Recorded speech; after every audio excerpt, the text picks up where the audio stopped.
네, 지난해 여름 쏟아진 기록적인 폭우 다들 기억들 하실 겁니다. 산이 많은 특히 강원도 같은 경우에는 산사태가 발생하면서 주민이 고립되고 집이 무너졌습니다.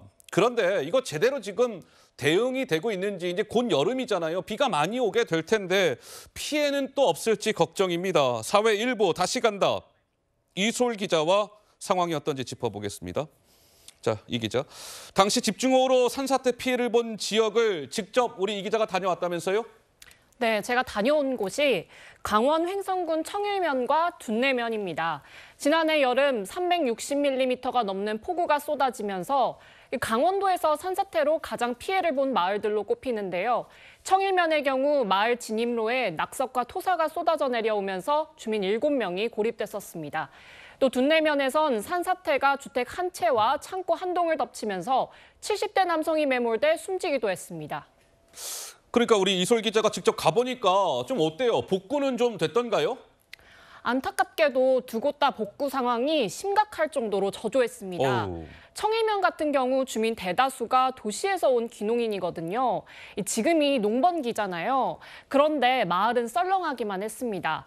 당시 산사태로 전기와 수도가 끊기면서 겨울을 날 수 없었던 주민들이 집을 떠났었는데요. 이 전기가 올 4월에야 마을 일부에만 복구되다 보니 주민들이 아직까지 마을로 돌아오지 못한 건데요. 당시 산사태로 무너진 농막과 쑥대밭이 된 논밭도 그대로 방치되고 있었습니다. 마을 개울은 토사와 폐기물로 수면이 1m 이상 높아졌는데 주민들은 오는 장마철 범람되지 않을까 우려하고 있습니다. 경관상으로도 이게 뭐 들어오면서 사람 사는 동네입니까 여기가? 걱정되는 건 장마하고 시작된다는데 이 바닥이 한 1m 이상 높아졌어요. 토사가 채워져 갖고. 네. 근데 지금 전혀 치유 생각도 안 하고 있잖아요. 둔내면 역시 지난달에서야 배수로 공사가 시작됐는데요. 아직 공정률은 30%에 그칩니다. 근데 좀 이해가 안 되는 게요, 이 기자. 주민들이 이렇게까지 피해를 호소하는데 대체 왜 복구가 제대로 안 되고 있는 건지 그 이유가 있습니까? 네, 마을마다 각자 이유가 있습니다. 이 산사태 복구 작업은 산림청에서 국유림을 지자체가 사유지를 맡아서 진행합니다. 국유림 공사는 벌써 90% 가까이 진행이 됐는데 지자체가 맡은 사유지 공사가 소유주 동의를 못 받아 시작도 못하고 있는 겁니다. 지자체 관계자의 설명을 들어보시죠. 재복구도 토지협의가 선행이 돼야 되는데 사유지 동의를 좀 받아야 되거든요. 한 필지를 못했어요. 일단 발주를 해놓고 계속 협의를 하려고 해요. 저희가 발주가 느린 거는 맞아요.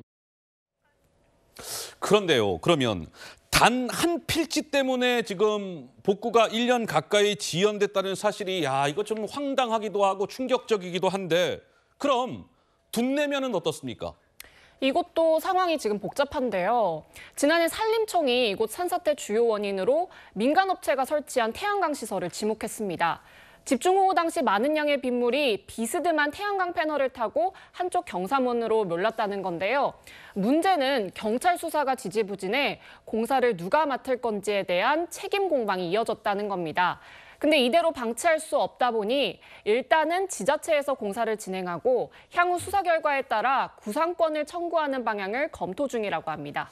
자, 어제 우리 채널 A가 이 다시 간다. 이솔 기자가 지금 이 내용과 관련해서 어제 메인 뉴스 때 우리가 보도를 했잖아요. 그 보도 이후에 행정안전부가 우리 보도 이후에 입장을 발표했다면서요. 무슨 내용으로 나왔습니까? 네, 어제 채널A 보도가 나가자 행정안전부가 재복구 사업장에 대해 우기 전 꼼꼼하게 점검하겠다는 입장을 발표했는데요. 특히 오늘부터 일주일간 재해가 발생한 지역 50곳을 대상으로 안전관리 실태와 공사 진행 상황 등을 조사하고 우기가 시작되는 6월 말까지 점검을 마무리하겠다고 밝혔습니다. 알겠습니다. 자, 이솔 기자였습니다. 잘 들었습니다.